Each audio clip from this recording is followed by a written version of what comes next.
Day 2 Anjali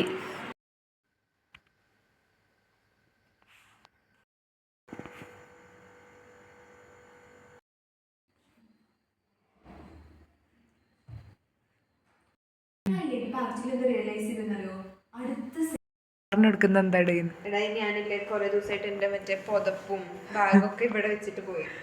ഇന്ന് ഞാന് സാധനങ്ങളൊക്കെ എടുത്തിട്ട് തിരിച്ചു റൂമിക്ക്. എന്റെ കഴിഞ്ഞ എക്സാം